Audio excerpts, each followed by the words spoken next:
What's up, everybody? Welcome back to a brand new episode of Fraud Focus. Cambria's back. It's been a while. Happy to have her back. You sounded good, so don't touch that microphone. Hi, Captain. I'm so sorry. Howdy, hey, folks.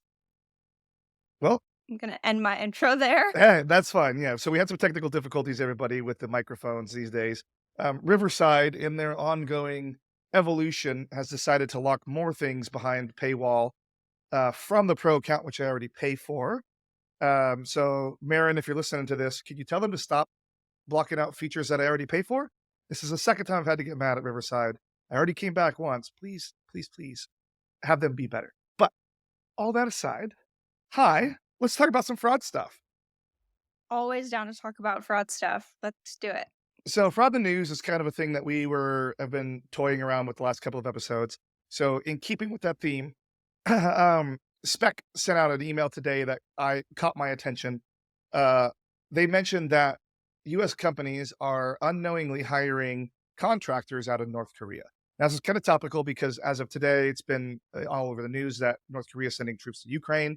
But apparently, U.S. companies, including Fortune 100 and a lot of Fortune 500, are hiring these North Koreans. And one of them tried to fire one when they found out and then got immediately blackmailed. So it's happening. What do you think about that?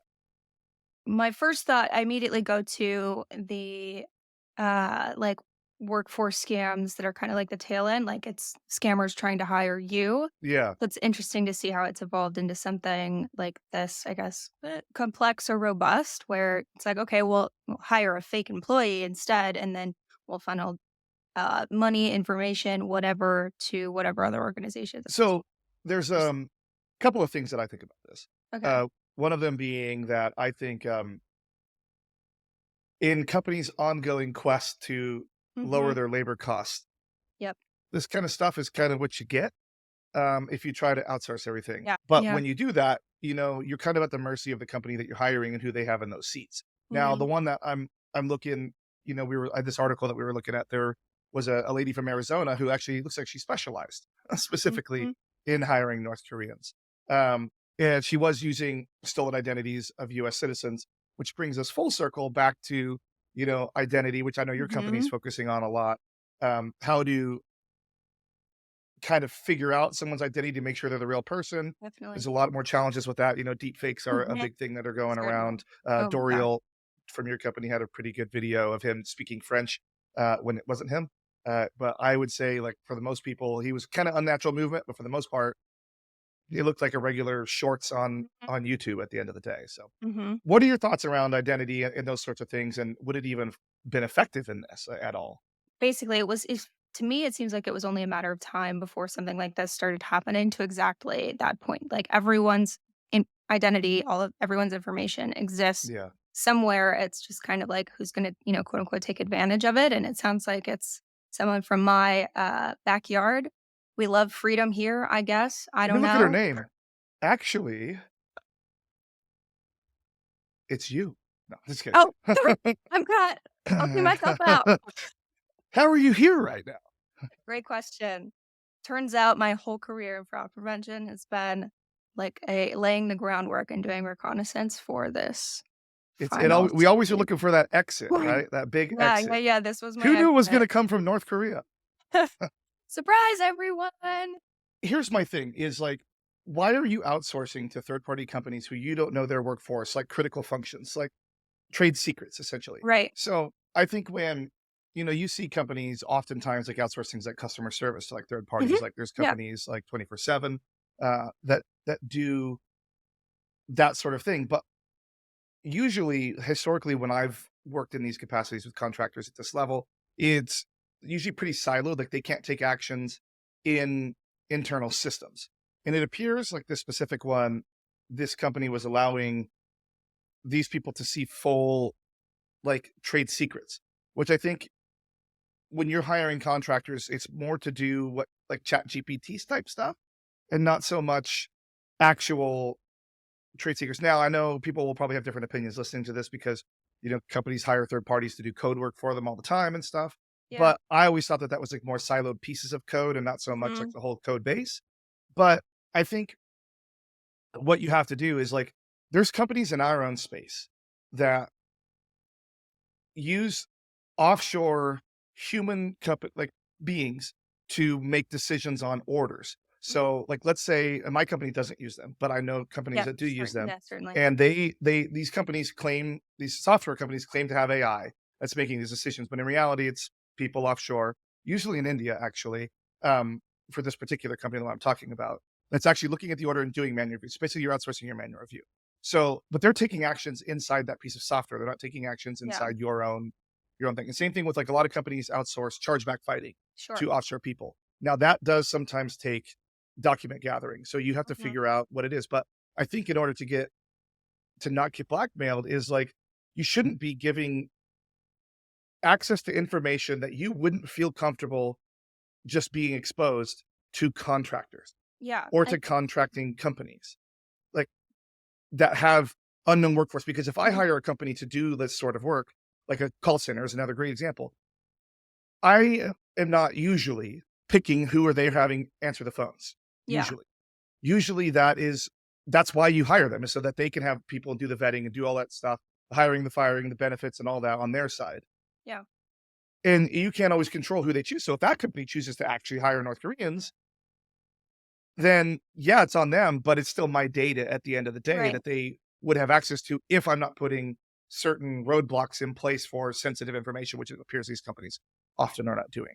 So Yeah, where my mind is going here is, that because we as you and I in various capacities, the companies we work for handle customer like private information. There's like rigorous compliance audits and analyses, checks and balances checks overall, and just balances that like we have to prove to companies, especially us as a vendor, like we have to prove to merchants that we work with that we are compliant 100%. with all of these various regulations, that certain employees only have access to certain pieces of information, et cetera, et cetera. So it strikes me as odd that that isn't doesn't is that true for the companies that were hiring or outsourcing to North Koreans? Like, what kind like, why wasn't that check and balance in place? And if it was it circumvented somehow? Was it just they cut corners? Like, I think that's what I'm most curious about. Yeah, I mean, also, so it says here, I just clicked on a different article that it was specifically an IT worker hired to do a project, a remote project, use remote work tools to infiltrate the company systems, doubting a large amount of company data. The worker was later dismissed for poor performance. I mean, could you only imagine? Like, there's no way that with the technology that those guys have up there, they don't have access to that much modern information anyway. How could they be any good at doing real IT stuff when like their companies or their countries trying to keep them from being able to do that? So I mean, yeah. Here's so soon after the company began receiving emails with attachments containing evidence stolen, six-figure sum of cryptocurrency. Like, the question that begs for me now, though, is okay, say you do all of the right things, like, who's to say that you still don't work with an agency that accidentally hires one of these guys? Yeah, but that's what you hire the agency for. Yeah. Is like putting that layer in between Mhm. you. Because we have like roles at my company, like Okay. where Like you role-based can't. Yeah, access so control, yeah. every person that works at our company has a role assigned to them, which gives them Yep. certain access to certain Mhm. information. And I have to audit that every quarter so I can Yep. see who has my team's access. Like they can't Mhm. even load our pages from the fraud stuff at all. Mhm. You can't even they don't exist to you unless I say they do Yep. on that role. And like we're very, very careful who gets it. Like I guess that's not the norm. Yeah, I think So I think maybe you and I might have a little bit biased of a perspective because with the type of data that we are able to use and collect and work with as like as a means to prevent fraud, prevent crime ultimately, we are able to have like we have access to a lot of data that a lot of other companies wouldn't be able to collect, and or maybe not other companies, but, like, you wouldn't be able to collect for any other capacity, right? Like, yeah, in the terms and conditions, it's like, we collect all this data, but we don't do it for marketing, right? Like, I mean, that's in our terms and conditions anyway.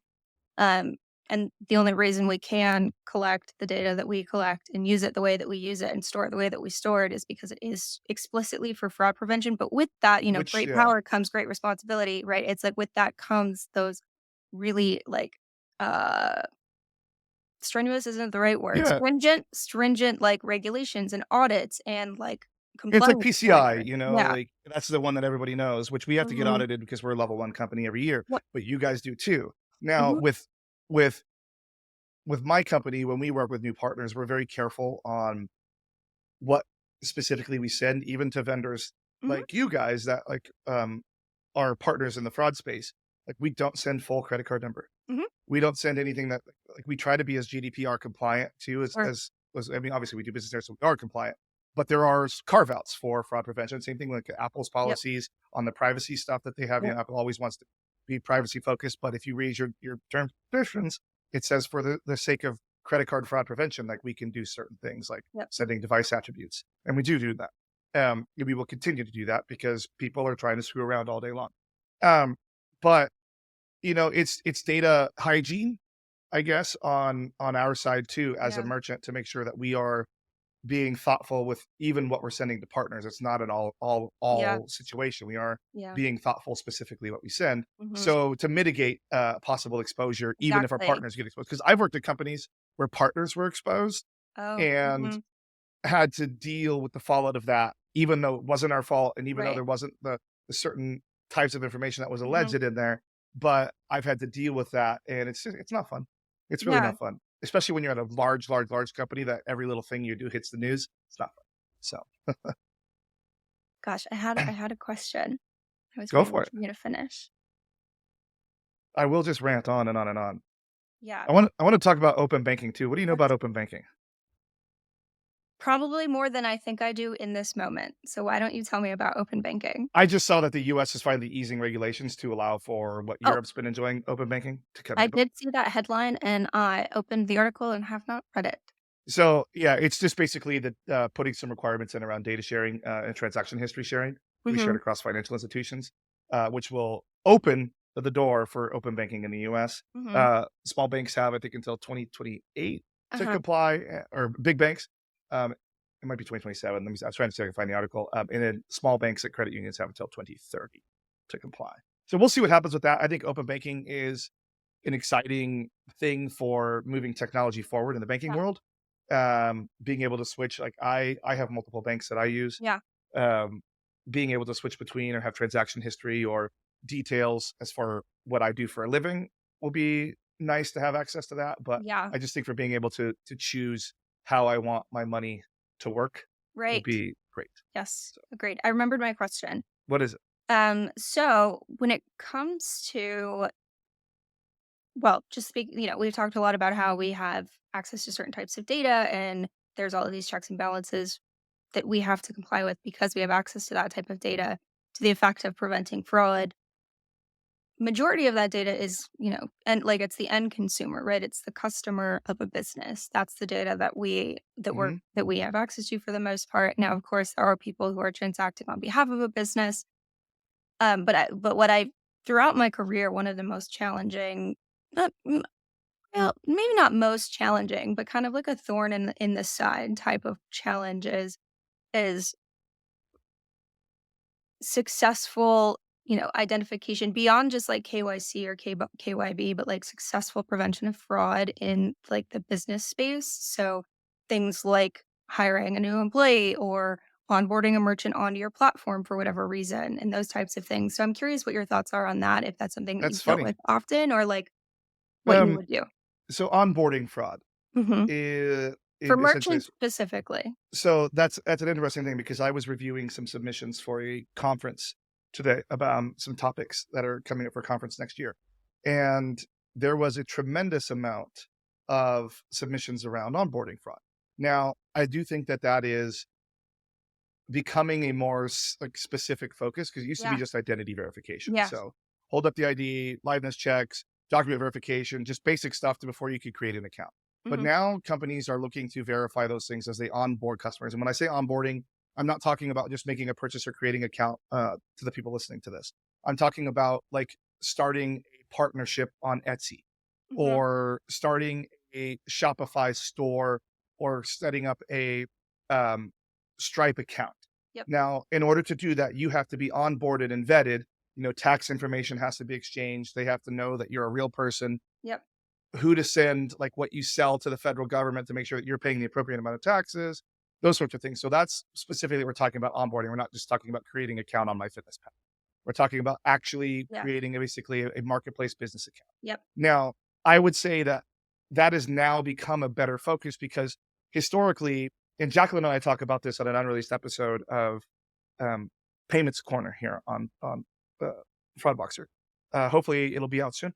But it is historically, it was a lot of emailing, scanning documents, even mailing documents in order to create like a JP Morgan account. Mhm. And when the Stripes of the world came along, they've tried to ease the onboarding process in order to get more people. And Right. I think they've done a great job of that.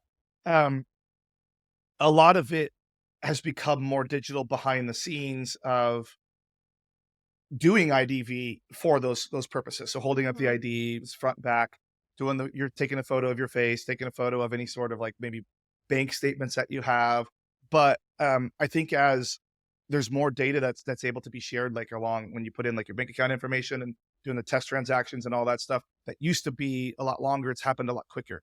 One of the things that's helped out is being able to sign in with your online banking, kind of like a plaid, to kind of verify the credentials on the account. You can choose which fields you want to share Mhm. with the partner that you're trying to use for that, Mhm. which has helped onboarding because they can see that like my name and my identity on my bank account matches the Yeah. credentials that I'm trying to use to apply. Now, Yeah. that doesn't mean that I'm not a fraudulent person still doing Right. it, just has access to that information. Or But, I think that that's where people are starting to focus this this idea to get away from asking the 5 questions. Who have you ever lived at one of these 4 addresses? yeah, Like what's the your out of pocket grandma's, like, question. sister's friend's best friend's name, that sort of stuff. How much is the balance on your college, uh, Your your college student loan loans. account, Yeah. like all those sorts of things. But to get to be a more digital, more passive, just like we did with 3D Secure, where it Mhm. used to be very much we'd send a SMS or you have to sign in your online banking. Now, for the majority of people, about 74%, maybe up to 78%, it's happening in the background, Yeah. complete passive validation. Yeah. And I think that like that's where it's getting. But the only way that we can make that happen is by having this amount of data Yeah. from these consortiums on people that says, yeah, Mhm. Jordan's used this exact computer at this exact IP Yeah. address, on 15 different merchants, never had a problem at all. Yep. So, what are your thoughts on all of that I just said? Bringing my thoughts from like spiderweb down to something concise can be really difficult for me sometimes. So when I'm looking up, I'm like literally looking at all of the different like thought strands that I have going. The thing you said right there at the end, I'm gonna pull on that thread, I Go for think. it. So you know, being able to determine this is Jordan, he's used this device, he's used this IP address, this behavior is normal from him, in addition to all of those other validation checks, I think genuinely that's one of the most effective ways, like, I not think just because I you sell a said the product word that does there. that. You said the word, which is behavior. And we have all of these companies like that exist. I think they're doing great work, behavioral sect, new data, all of these companies that do specific like human, even data dome that Mhm. do behavior. But I don't think anybody's really cracked it enough. I do think passkeys will help too, by the way. Mm, But I don't think anybody's cracked it enough to be able to have. They just don't have enough users on each one that like. There's no center. Okay, see, now you got me going on a thing here. let's So go. let's talk about passkeys, and then I'll come back to behavior. I was gonna say, can you just info up about passkeys for me for So a minute? passkeys basically think of it as a credit card hash, a unique identity that's tied to your identity, but it's biometrically approved. Okay. So most people listening to this will use Face ID. Face ID signs that their thing is a passkey. So it's using some sort of authentication that validates that, yes, that is actually that person, Mhm. and then passes a token to that website that was registered. So during sign up, it says, when you're signing up, you say, now create a passkey, shares with that. So every time you come on and it shares that, and they see that Okay, yep. passkey, they know that it was biometrically authenticated. Yep. Now, I have other episodes of this with both Intersect and with Off Signal. So if anybody wants to go hear passkey episodes, they exist in there. Search for those ones. But I think that there's going to be 2 major breakthroughs in passkeys, and Right. one of them happened recently. So a couple of weeks ago, Fido just had their conference. Actually, it was last week. I don't know when this is going to come out, but it was in the early October um, in Carlsbad, California. Now, Oz Signal has been on the show. Was a friend of mine. They actually swung by my house on their way down there. We had a couple of drinks. We just caught up for a little while. They're from New Zealand, so that was a very long flight for them. Mm. But while they went down, the next morning was announced that there's going to be basically a central deposit of passkeys. Oh, So, and then that'll be so all of these third party websites will be able to access that passkey that was put in by whatever company created it. So there'll be a basically like a like a vault. yeah, and it's a standardized way of putting a key in, no Okay. matter who your provider is. 'Cause I feel So like that's what we missed with, like, device IDs, right? Like, 100% is we we never started had a adding central. device IDs, but it was multiple companies doing their own, and so it was really difficult to, like, translate between providers. Okay, that's So it's like cool. network tokens, but for Yeah. identity, Yeah, yeah, yeah. basically, is what's Okay. going to happen. Wow. And FIDO is going to be the governing body of that. So that's going to be the big breakthrough. And I think the second big breakthrough, which we'll see, when we will see massive worldwide adoption, is going to be when there is a fraud liability shift, when there's a pass key present. So that means that I 100% biometrically authenticated myself. I can't say I wasn't there. I can't say I didn't. Doesn't mean I can't say I was had a gun to my head while it was happening.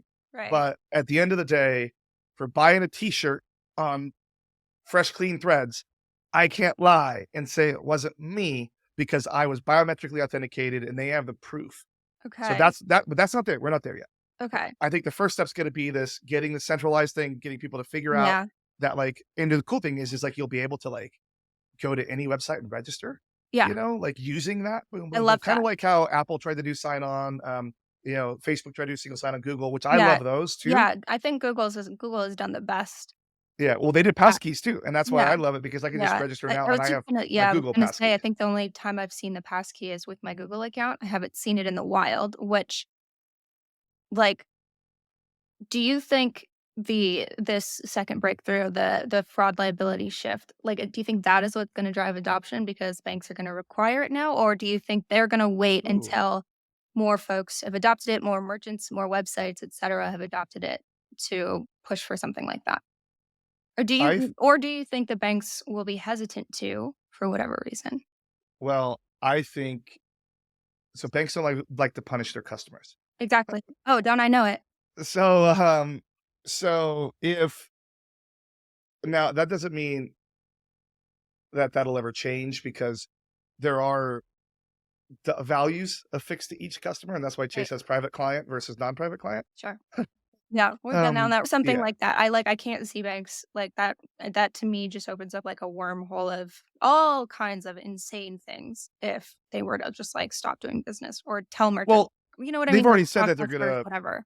they've already said that they're gonna slow down faster payments Okay. for Yeah. in certain So instances so where there's risk. what Now that what doesn't mean days. I bet you it will mean a day, okay. but it could mean hours versus Okay. instant because like Zelle is instant, but that uses RTP Right. rails in the US. Right. Early So warning real does. quick, walk me through what slowing down payments means. Um, Essentially what we do with manual review. So Okay. they see the push, so it's push pull payments, Yeah. whatever, however it is. So with real time payments, there has to be. It's called a direct deposit account. There has to be a direct deposit account on either end. So banking, it's Okay. not correct debit card to debit card. It has to be an actual routing number and like account number to do that. Now those are in the systems usually on phone numbers, emails, whatever the identity is at the time. Usually for like phone numbers, it's a great example for Zelle. Um, Now those are attached to the individual account, so they know which DD to send it to direct. Now, right now, how it happens is it pushes and it just gets sent over these faster payment rails. There's Right. three sets, like FedNow in the US and RTP are Yep. two of the sets of rails. I like Pix in like Brazil uses like a third set, but for the most of the people will just know RTP and they will know FedNow. Okay. Now, when that money is pushed, historically there was no liability.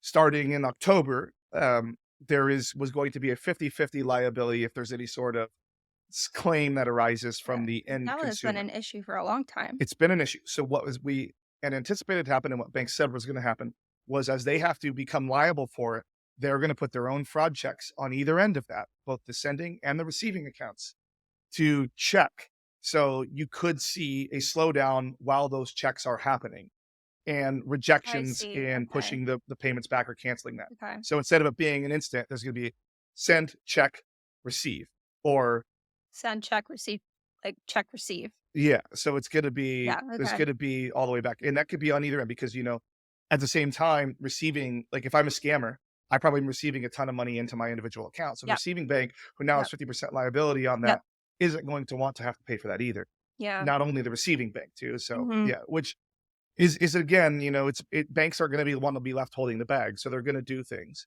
to slow people's roll at the Yeah. end of the day. Yeah. So well, that was fun. That was fun. The fun little Yeah. rabbit hole. Love it. Yeah.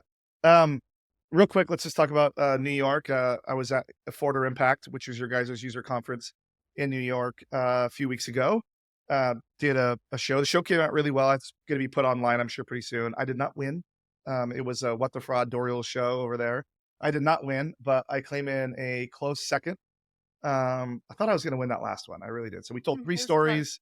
I won one. I believe it was Jenny that won two. And she got the snow globe, which I wasn't even gonna be able to take it back anyways, so you guys were gonna have to mail it to me. But yeah, We would have.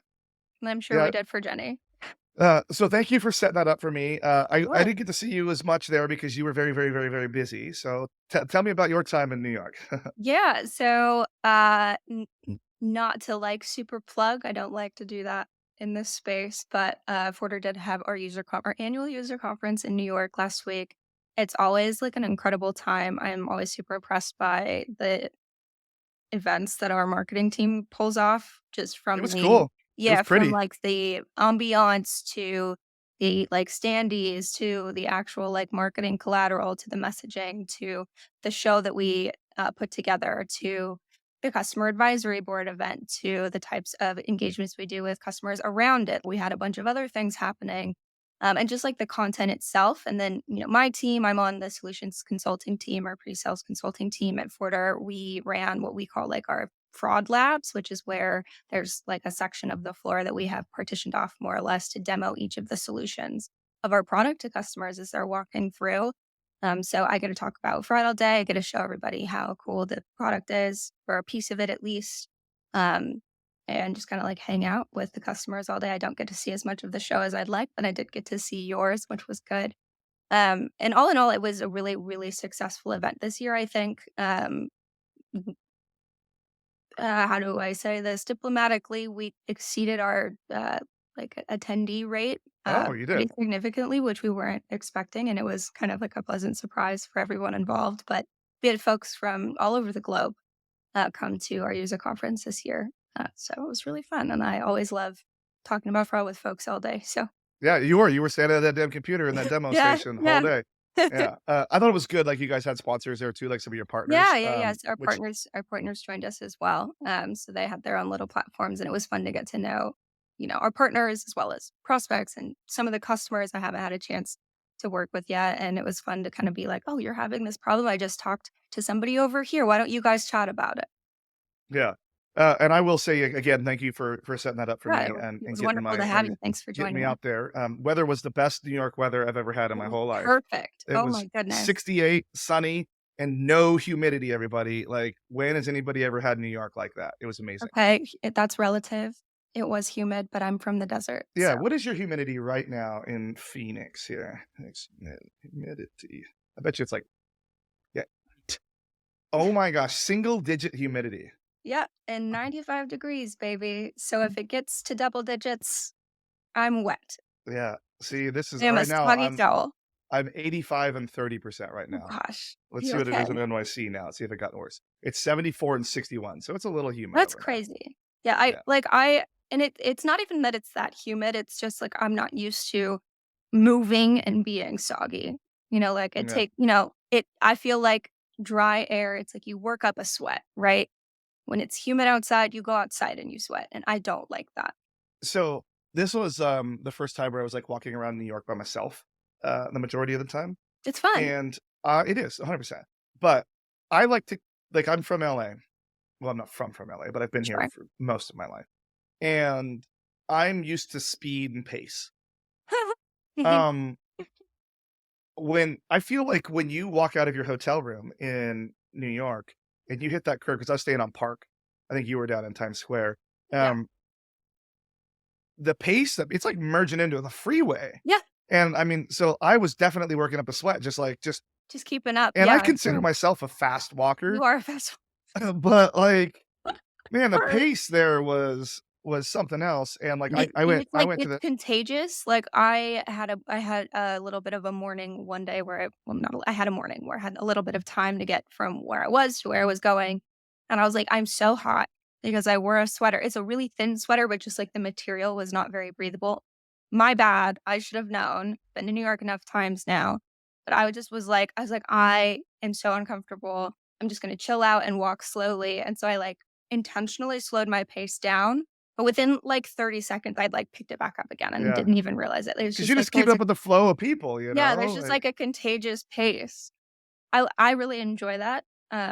Something that I really like the anonymity of being in a big city like that, because I live in Phoenix now. We're a sprawling pancake of a city. I'm from Utah originally, where Salt Lake barely counts, so, like, being in a large sprawling city like that where just people shoulder to shoulder constantly is really fun for me, but yeah, it's still, like, figuring out the weather and the pace and the subway and everything is always really interesting.